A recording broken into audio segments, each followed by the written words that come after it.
Hello everyone, welcome to our channel education hotspot. तो जैसे कि मैंने आपको प्रीवियस 12th की इन्फॉर्मेशन वीडियो में इन्फॉर्म करा था कि हम लोग बहुत जल्दी 12th की एमसीक्यू की सीरीज स्टार्ट करने वाले हैं और इसमें हम लोग वेरियस सब्जेक्ट कवर करने वाले हैं।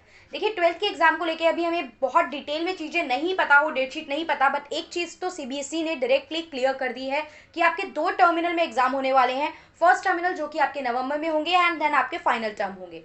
और जो आपके फर्स्ट टर्म के एग्जाम है ये आपके 1 मार्कर एमसीक्यू फॉर्मेट में होंगे। अब देखिए, 1 मार्कर में कंफ्यूजन क्या रहती है, 1 मार्कर सिर्फ एमसीक्यू इंक्लूड नहीं करेगा। when we are talking about 1 marker question, तो 1 marker will include MCQ, correct incorrect, fill in the blanks, true false, इस तरीके के क्वेश्चन या कुछ डायरेक्ट वन वर्ड आंसर्स जो होंगे वो 1 मार्कर में इंक्लूड होंगे। तो आप पूरा डिटेल चैप्टर पढ़ रहे हैं, 3 मार्कर 6 मार्कर के हिसाब से प्रिपेयर करते थे अभी तक हम, बट यहाँ पे अब फोकस थोड़ा सा शिफ्ट हो गया है। और अगर इस चीज की प्रैक्टिस अगर करके जाओगे पहले से, तो आप यहाँ पे बहुत अच्छा स्कोर कर पाओगे और बहुत आसान हो जाएगा हमारे लिए स्कोर करना। बट हाँ, प्रैक्टिस नहीं है, माइन्यूट चीजें अगर आप छोड़ के गए हो, एनसीईआरटी अगर आप रीड नहीं करके गए हो, एनसीईआरटी के साइड में बॉक्स की डिटेल अगर आपने छोड़ दी है, वहीं से एक क्वेश्चन बन जाएगा और आप वहीं से बहुत प्यार से अपना मतलब जो एक मार्क्स था वो आप वहाँ पे गवा दोगे। तो इसके लिए ज़रूरी है कि आप बहुत डिटेल में एनसीईआरटी की स्टडी करें, एनसीईआरटी को पढ़ें, ठीक है। बाकी जैसे तैयारी कर रहे हैं करते रहो, बट बुक को पढ़ना इज इंपॉर्टेंट, बुक को भी आप साथ साथ में पढ़ के चलो। आई विल सजेस्ट दैट, ठीक है। बाकी आपकी मदद करने के लिए यहाँ पे मैं बहुत सारे सब्जेक्ट की सीरीज जो है वो लॉन्च करने वाली हूँ। डोंट वरी, एग्जाम तक हम इतनी प्रैक्टिस कर चुके होंगे, ट्रस्ट मी, कि एक एक क्वेश्चन आपको पढ़ा हुआ लगेगा and you can trust me on that. आप इतनी तैयारी कर चुके होंगे। अभी हम इस फॉर एग्जाम्पल अभी ये इकोनॉमिक्स की वीडियो है जिसमें हम मनी एंड बैंकिंग के बारे में बात करेंगे। मोर देन 50 क्वेश्चंस यहाँ पे हैं, जिन 53 क्वेश्चंस में हम लोग 100 क्वेश्चंस जितनी तैयारी कर लेंगे। तो एक चैप्टर के जब आप ऑन एन एवरेज 70-80 एक ही चैप्टर के एमसीक्यूज करके गए हैं, एंड देन जब एग्जाम नियर होगा तो हम बिल्कुल मैराथन वीडियोस चलाएंगे जिसमें हम बहुत डिटेल में क्या करेंगे, एमसीक्यू की बात करेंगे। फर्स्ट वीडियो है इसलिए टाइम ले रही हूँ, थोड़ा सा आपको लग रहा होगा बातें हो रही हैं, तो बस बियर कर लो फर्स्ट वीडियो में, आगे से डायरेक्ट टॉपिक स्टार्ट करेंगे। उसके अलावा देखो, आप लोगों से मैंने वोटिंग टेलीग्राम चैनल पे करवाई थी, जिसमें मैंने पूछा था कि कॉपी पेन से बनाऊं या फिर पीडीएफ फॉर्म में बनाऊं। तो जो पीडीएफ फॉर्म में जिन बच्चों ने वोट किया था, प्लीज आप डिसहार्टन मत होइए। मतलब मैं सबकी बात कंसीडर कर रही हूँ बिकॉज वोट जो है वो काफी क्लोज है। लाइक मतलब जितने बच्चों ने कहा है कि कॉपी पेन में बनाओ, ऑल्दो कॉपी पेन की मेजोरिटी ज्यादा है, बट वो बहुत कम गैप है। 5-6 बच्चे जो हैं वही कम, बाकी बच्चे कह रहे हैं कि पीडीएफ फॉर्म में भी बननी चाहिए। तो मैं ये वीडियो कॉपी पेन पे बनाती हूँ, आप लोग मुझे कमेंट करके बताएंगे ठीक लग रही है, अच्छी लग रही है, नहीं लग रही है, वटेवर जो भी है आप लोगों के कमेंट पे मैं देखूंगी। एंड सेकंड वीडियो में एक पीडीएफ फॉर्म में भी बना दूंगी, आप लोगों की चॉइस पे। डेमोक्रेटिक कंट्री, डेमोक्रेटिक गवर्नमेंट का सिस्टम है ना, तो यहाँ डेमोक्रेसी चलेगी। आप लोगों के कमेंट के बेसिस पे कि ये तरीका सही है या वो तरीका सही है, उस बेसिस पे मैं डिसाइड करूंगी। पीडीएफ फॉर्म में बस मेरे साथ प्रॉब्लम क्या रहती है guys, as I already inform you, कि अभी प्रॉपर कोई सिस्टम राइटिंग वाइटिंग का सेटअप नहीं है। तो मतलब लैपटॉप पे अगर मैं पीपीटी बना के स्क्रीन शेयर करके आप लोगों को कराऊंगी भी चीजें, तो वहां पे I will not be able to write as much as I am writing here. यहाँ पे जितना मैं लिख पाऊंगी वो मैं वहां नहीं लिख पाऊंगी, but that will be the only difference. बोलने का, समझाने का तरीका सब सेम रहेगा। तो थोड़ा सा पेशेंस लेके कॉपी पेन लेके बिल्कुल बैठ जाइए, ठीक है। और अब जो भी मैं चीजें बोलूंगी पीडीएफ टेलीग्राम चैनल पे मिलेगी, टेलीग्राम जरूर ज्वाइन कर लें। 2 पीडीएफ आपको मिला करेंगी, एक पीडीएफ मिलेगी अनसॉल्व्ड, ऐसे नहीं ना सीधा आंसर के साथ पीडीएफ दे दूं ताकि आप बाद में कभी रिवाइज करो। तो एक पीडीएफ मिलेगी अनसॉल्व्ड क्वेश्चन, जो भी सारे पेपर हैं वो अनसॉल्व्ड मिलेंगे। दूसरी मिलेगी आपको सॉल्व्ड वाली, जो हम आफ्टर द वीडियो अपलोड करा करेंगे। ओके, तो यहाँ पे हम बात करें मनी एंड बैंकिंग की। मनी एंड बैंकिंग की बात करें, चैप्टर मैं मान के चल रही हूँ आप लोगों ने पढ़ा होगा, जो भी एमसीक्यू आएगा वो मैं आपको यहाँ पे समझा के चलूंगी। 2-3 पार्ट में करेंगे क्योंकि 50 से ज्यादा क्वेश्चन है यहाँ पे हमारे पास, तसल्ली से समझेंगे। 20-20 क्वेश्चन टारगेट करके मैं सोच रही हूँ कि चले हम लोग। फर्स्ट क्वेश्चन आप लोग अपने सामने देख पा रहे हैं कि exchange of commodity for commodity is known as. जब आप कमोडिटी को कमोडिटीज के बदले बदलते हो तो उसको क्या कहते हैं, उसको बैंकिंग कहते हैं, मनी कहते हैं, बाटर सिस्टम कहते हैं या फॉरेन एक्सचेंज कहते हैं। बहुत सिंपल सा क्वेश्चन है, अगर पढ़ा होगा तो आप लोगों को पता होगा कि जब आप सामान के बदले सामान में ट्रेड करते हो, जो पहले के समय पे चलता था, आज की डेट पे लीगल नहीं है, पहले के समय पे ये चीजें चलती थी, तो ये सिस्टम कहलाता है बार्टर सिस्टम ऑफ एक्सचेंज। देखो, लाइव क्लास नहीं है तो आप लोग मुझे आंसर तो दे नहीं पाओगे, बट अपने मन में खुद को आंसर दे सकते हो। तो जैसे ही क्वेश्चन रीड कर रहे हो खुद को आंसर दो, आता है या नहीं आता। मैं वीडियो की लेंथ बड़ी नहीं कर रही हूँ कि मैं बोलूँ 10 सेकंड रुकते हैं, चलो आप अपने आप को आंसर दो, ठीक है। आप जल्दी से पढ़ो और आंसर खुद को दे लो, 2-4 सेकंड में आता होगा तो दे पाओगे, क्योंकि 10 सेकंड रुकूँ, आप आंसर दो, आप कमेंट करो तो टाइम बढ़ जाएगा। आपको बस कमेंट करके ये बताना है कि वीडियो बेनिफिशियल है, क्वेश्चन अच्छे हैं या नहीं, दैट्स इट, ठीक है। उसके बाद हम लोग बात करते हैं सेकंड क्वेश्चन की। Which of the following is the function of money, money के फंक्शन की बात की जाती है तो मनी के फंक्शन आपको पता है, बार्टर सिस्टम में कुछ फ्लॉज थी, दैट्स वाई मनी इंट्रोड्यूस की गई और बार्टर सिस्टम की सारी फ्लॉज को मनी ने क्या कर लिया, ओवरकम कर लिया। तो अब मनी के ऐसे कौन से फंक्शंस हैं, मनी के दो फंक्शंस होते हैं, primary and secondary. Primary and secondary format money के फंक्शन में जाता है। तो आपको मीडियम ऑफ एक्सचेंज की मैं बात करूं और चार फंक्शन देखिए मेजरली है, मीडियम ऑफ एक्सचेंज, ठीक है, store of value, common unit of value and हमारे पास आता है स्टैंडर्ड फॉर डेफर्ड पेमेंट। ये मनी के मेजर 4 फंक्शन है। तो यहाँ पे हम देखते हैं वो पूछ रहे हैं इनमें से कौन से मनी के फंक्शन हैं। हमारे पास फर्स्ट है medium of exchange, store of value, major of value यानी कॉमन यूनिट ऑफ वैल्यू कि हम मेजर कर सकते हैं कि कितना, कितने के बदले कितना एक्सचेंज होगा। मीडियम मतलब भी समझा के चलती हूँ, देखो चैप्टर आधे से ज़्यादा चैप्टर आपका मनी बैंकिंग यही तैयार हो जाएगा। मीडियम ऑफ एक्सचेंज क्या होता है, जब barter system of exchange follow करते थे ना हम, तो हमारे पास प्रॉब्लम थी lack of double coincidence of want की। क्या प्रॉब्लम थी, lack of double coincidence of want की। उसमें क्या होता था, एक सेम टाइम पे ऐसे इंसान ढूंढ पाना जिनकी नीड एंड वांट एक दूसरे से मैच कर जाए।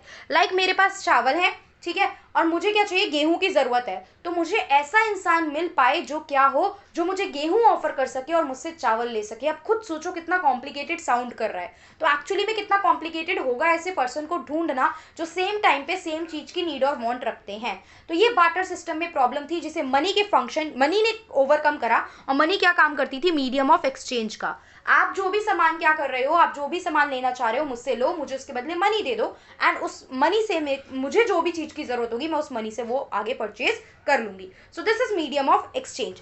स्टोर ऑफ वैल्यू मतलब होता है money can be easily store, सामान को स्टोर करने में बहुत जगह लगती थी, खर्चा, बहुत सारी चीजें थी, वहीं मनी को आप इजीली पॉकेट में स्टोर कर सकते हो। आप अपने फोन में अपना बैंक साथ लेके चल रहे हो आज की डेट में, तो money can be easily stored. Measure of value मतलब common unit of value money offer करती है, कितने के बदले कितना एक्सचेंज करना है। पहले प्रॉब्लम रहती थी कि कितने चावल के बदले कितना गेहूं एक्सचेंज करना है, that will be a very problematic thing कि कैसे फिक्स करें चीजें। बट मनी के फॉर्म में हमने पर यूनिट या पर केजी इस तरीके से मेजरमेंट जो है वो फिक्स कर दी है, तो एक्सचेंज जो है वो काफी आसान हो गया है। सो ये मिला के क्या, ये सारे के सारे ही क्या हो जाते हैं, मनी के फंक्शन हो जाते हैं। क्लियर। डेफर्ड पेमेंट की बात आगे क्वेश्चन में कर लेंगे, अभी आएगा आगे टॉपिक में। नेक्स्ट क्वेश्चन आ रहा है, money is a dash concept, money एक स्टॉक कंसेप्ट है या फ्लो कंसेप्ट है, ये हमें बताना है। नेक्स्ट हमारे पास थर्ड जो एमसीक्यू है that is money is a dash concept. देखो मैंने सब इंक्लूड कर रखा है, MCQ, fill in the blank सब यहीं पे इंक्लूड है हमारे, सेपरेटली नहीं हम कवर कर रहे हैं। Money is a stock concept और अ फ्लो कंसेप्ट। तो देखो मनी की बात की जाए तो मनी एक स्टॉक कंसेप्ट है। अब क्वेश्चन आता है, देखो मनी स्टॉक कंसेप्ट है, बट अगर आप मनी खर्च कर रहे हो, स्पेंडिंग ऑफ मनी, अगर आपने मार्केट में कोई चीज खरीदने के लिए पैसा सामने वाले पर्सन को ऑफर करा, फिर उसने किसी और को ऑफर करा, तो ये मनी स्पेंड हो रही है। तो स्पेंडिंग ऑफ जो मनी होता है वो एक फ्लो कंसेप्ट होता है, वहीं मनी जो होता है वो क्या होता है, एक स्टॉक कंसेप्ट होता है। कंफ्यूज बिल्कुल भी नहीं होना, सिर्फ मनी पूछा जा रहा है तो सिर्फ money is a stock concept, but खर्च करना मनी को, स्पेंडिंग ऑफ मनी जो है वो एक फ्लो कंसेप्ट होता है। ठीक है, आई ट्राई मैं इसको हिंदी मीडियम में भी प्रॉपर ट्रांसलेट करके हिंदी मीडियम वाले बच्चों के लिए भी वीडियो क्रिएट करूं, तो परेशान होने की जरूरत नहीं है। नेक्स्ट क्वेश्चन हमारे पास है, how the problem of double coincident of want solve. Double coincidence of want की प्रॉब्लम कैसे सॉल्व हुई, अभी बताया ना मैंने, बार्टर सिस्टम में डबल कोइंसिडेंस ऑफ वांट था, सेम टाइम में सेम नीड और डिमांड वाले पर्सन मिलना मुश्किल हो जाता था, लेकिन मनी के आने से वो चीज ठीक हो गई। और मनी के किस फंक्शन ने ये काम ठीक किया, आई होप अब तक आपको आंसर पता लग गया होगा। डबल कोइंसिडेंस ऑफ वांट कैसे सॉल्व हुआ, मनी के आने से सॉल्व हुआ, मनी के इंट्रोडक्शन से। और क्या फंक्शन बना था मनी का, मनी का फंक्शन बना था medium of exchange, money medium of exchange की तरह एक्ट करती थी। आरबीआई का भी यहाँ बात नहीं है, आरबीआई तो फ्लक्चुएट कराता है, सेंट्रल बैंक है आपकी कंट्री का। फॉरेन एक्सचेंज का भी यहाँ पे इतना कोई डायरेक्टली कॉन्ट्रीब्यूशन नहीं है और ट्रेड का भी डायरेक्टली कॉन्ट्रीब्यूशन नहीं है। Double coincidence of want say directly related है कि ये बार्टर सिस्टम की कमी है, बार्टर सिस्टम के ड्रॉबैक्स है, और मनी ने इसको क्या कर लिया, आने के बाद ठीक कर दिया। तो आई होप ये एमसीक्यू क्लियर है, आगे बढ़ते हैं। नेक्स्ट अब हमसे वही क्वेश्चन पूछ लिया जो मैं प्रीवियस क्वेश्चन में बताना चाह रही थी, which function of money solve the problem of double coincidence of want. Money के कौन से फंक्शन ने डबल कोइंसिडेंस ऑफ वांट की प्रॉब्लम को दूर करा। अब तो आंसर इसका आपके दिमाग में तुरंत ही आ गया होगा, देखते ही, कुछ डिस्कशन की नीड ही नहीं है इस क्वेश्चन में। सो the answer here is medium of exchange, already discuss कर चुके हैं इसे हम। नेक्स्ट क्वेश्चन देखो, which function of money is the delayed in payment. Money के ऐसे कौन से फंक्शन ने आसान कर दिया जो पेमेंट में डिले होता था। अब आप एक वर्ड समझो, डेफर्ड पेमेंट। अब आप एक वर्ड समझेंगे डेफर, बहुत डिटेल में मैं यहाँ पूरा चैप्टर आप देखोगे, आप at the end of the video feel करोगे सारे क्वेश्चन करने के बाद कि मनी एंड बैंकिंग पूरा समझ में आ चुका है आपको। देखो डेफर्ड पेमेंट क्या होती है, डेफर्ड पेमेंट वो फ्यूचर पेमेंट होती है। जैसे फॉर एग्जांपल आपने आज की डेट में उधार में सामान खरीदा, पैसे पे नहीं करें आज, you will pay the amount in on some future date, आपने आज पेमेंट नहीं किया। So deferred payment are those payment but particularly जिनका पेमेंट आप क्या करोगे, जिनका पेमेंट आप सम फ्यूचर डेट पे करोगे, ठीक है। उधार में खरीदना, एक तरीके से माइंड में सिंपल सी बात ये बैठाओ। जब बार्टर सिस्टम के थ्रू आप क्या करते थे, डेफर्ड पेमेंट करते थे, बार्टर सिस्टम में बहुत प्रॉब्लम होती थी। क्या प्रॉब्लम होती थी, आज आप मुझसे चावल ले गए हो, आने वाले 2 3 4 महीने, अगले साल 2 साल बाद मुझे कितने गेहूं लौटाओगे उसके बदले में, ये प्रॉब्लमेटिक हो जाता था काउंट करना, कैलकुलेट करना।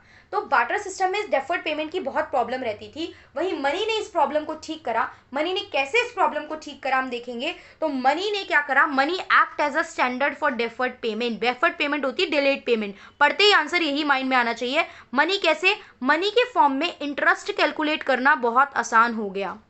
मनी के फॉर्म में इंटरेस्ट कैलकुलेट करना बहुत आसान हो गया। अब आपको अगर किसी को लेट पेमेंट करनी है तो जितनी भी देरी हुई है महीने डेज के हिसाब से आप इंटरेस्ट निकालो एंड उस पर्सन को इंटरेस्ट ऐड करके आप अमाउंट रिटर्न कर सकते हो। क्लियर हुई यहाँ तक की बात। आगे हम क्वेश्चन देखते हैं नैरो मनी। अब कोई भी डाउट आ रहा हो तो आप कमेंट करके पूछ सकते हो साथ साथ में। Narrow money includes, narrow money में क्या क्या चीजें जाती हैं। देखो मनी के दो फॉर्मेट होते हैं, एक होती है नैरो मनी, एक है हमारे पास ब्रॉड मनी। नाम से समझ में आना है, नैरो मतलब जिसमें कम चीजें जा रही है, ब्रॉड मतलब जो एक्सपेंडेड फॉर्म है जिसमें ज्यादा चीजें जा रही हैं। तो नैरो मनी की जब हम बात करेंगे तो नैरो मनी इंक्लूड करती है हमारी, सिंपल सा मैं पहले आंसर बता देती हूँ डायरेक्ट ही, बिकॉज पता होगा तो आपने आंसर दे दिया होगा, नहीं पता तो प्रॉब्लम हो रही होगी। So the answer here is C plus D D plus OD. C plus D D plus OD है क्या, सी इज, आप लिख लो मैं बोल रही हूँ, C is currency held with public, D is demand deposit and OD is other deposit. देखो आपके पास जितना पैसा है वो डिमांड डिपॉजिट, आपका जो भी पैसा आपने बैंक में जमा करा रखा है।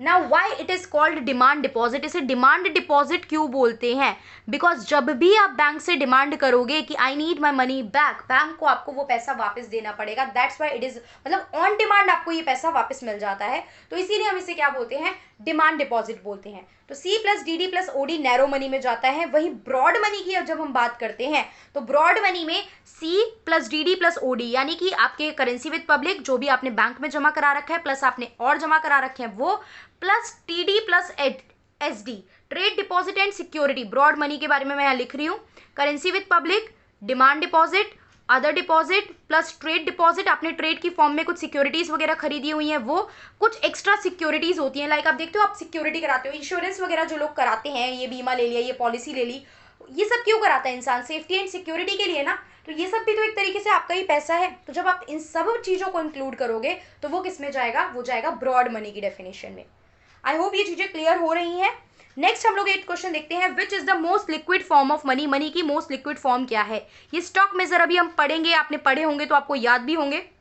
बुक में एक बार देखो M1 में क्या क्या जाता है, M2 में क्या क्या जाता है। ये सब स्टॉक मेजर हैं जो RBI ने रिलीज करे थे कि मनी के फॉर्मेट, मतलब मनी के कितने स्टॉक मेजर हैं। तो there are generally 4, M1, M2, M3 and M4। M1 में भी अलग अलग component, currency with public, demand deposit, other deposit जाते हैं, ठीक है। M2 में M1 के सारे कंपोनेंट जाते हैं, प्लस आपने जो पोस्ट ऑफिस में सेविंग कर रखी होती है वो जाती हैं। तो इस तरीके से आपके M1, M2, M3, M4 component fill होते हैं। आप देखोगे बुक में तो आपको पूरा चार्ट मिल जाएगा इनका, M1, M2, M3 and M4 का। क्लियर, हम भी at the end of the video ये डिस्कस कर लेंगे पूरा M1, M2, M3, M4। But most liquid जो होता है इनमें से, लिक्विड क्या होता है सबसे पहले तो ये समझो, ठीक है। Which can be easily converted into cash. जब भी आपके सामने लिक्विड, लिक्विडिटी वर्ड लिखा हो तो लिक्विडिटी का मतलब क्या होता है, वो सभी चीजें या वो सभी फॉर्म्स मनी के जो आसानी से कैश फॉर्म में आपके पास आ सकते हैं। तो मोस्ट लिक्विड मतलब जो बहुत आसानी से कैश में चेंज हो सकता है, दैट इज M1। वो क्या होता है, M1। M1 सबसे पहले स्टार्ट होता है और सबसे ज्यादा लिक्विड होता है क्योंकि इसमें mostly currency with public, demand deposit, आपके हाथ में जो पैसा है ऑलरेडी आपके पास लिक्विड फॉर्म में है, आप बैंक से निकालोगे वो बहुत जल्दी कन्वर्टेबल हो जाएगा। तो currency with public and demand deposit ये सब इजीली कन्वर्टेबल होते हैं। वहीं जो आपका M4 है वो लीस्ट लिक्विड होता है, इसको कन्वर्टिबिलिटी मतलब कन्वर्ट कराने में, कैश की फॉर्म में आने में थोड़ा सा टाइम यहाँ पे लग जाता है।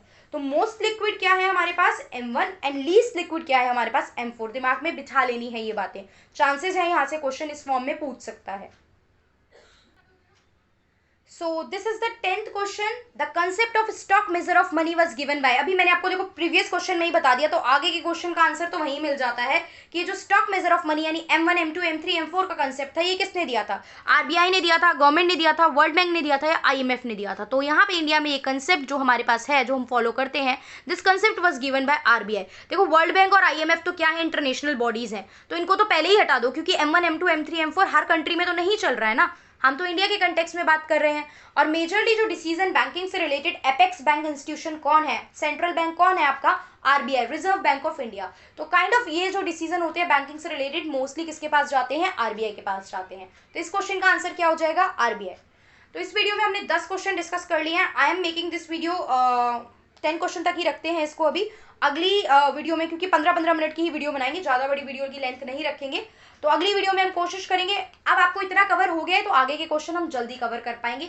वीडियो कैसी लगी है ये आप कमेंट करके बताएंगे। क्वेश्चन कैसे लगे, अभी तो बचे हैं, अभी बहुत क्वेश्चन करेंगे हम लोग। पूरा पार्ट कंप्लीट होने के बाद you will be able to जज कि कैसी चीज़ें जा रही हैं। एंड बाकी आई रिक्वेस्ट कि ये वीडियो आप ज़्यादा से ज़्यादा अपने फ्रेंड सर्कल में, ग्रुप पे शेयर करें। सिर्फ यही सब्जेक्ट नहीं, मल्टीपल सब्जेक्ट यहाँ पे MCQ फॉर्मेट में आने वाले हैं। नवंबर के एग्जाम में आप लोग बहुत अच्छा स्कोर करने वाले हैं। एक एक क्वेश्चन इन्हीं सीरीज से आपको मिलेगा, I can bet on that. Okay, so maximum लोगों को अपने क्लास में शेयर कीजिए। कमेंट करके बताइए क्या चीज़ आपको लग रही है वीडियो को लेके, कुछ कौन सा सब्जेक्ट आप चाहते हैं दूसरा स्टार्ट किया जाए। सो इस वीडियो को इतना ही रखते हैं। नेक्स्ट वीडियो बहुत जल्द आप लोगों के साथ कवर करेंगे जिसमें हम फर्दर MCQ डिस्कस करेंगे। So thank you for watching the video.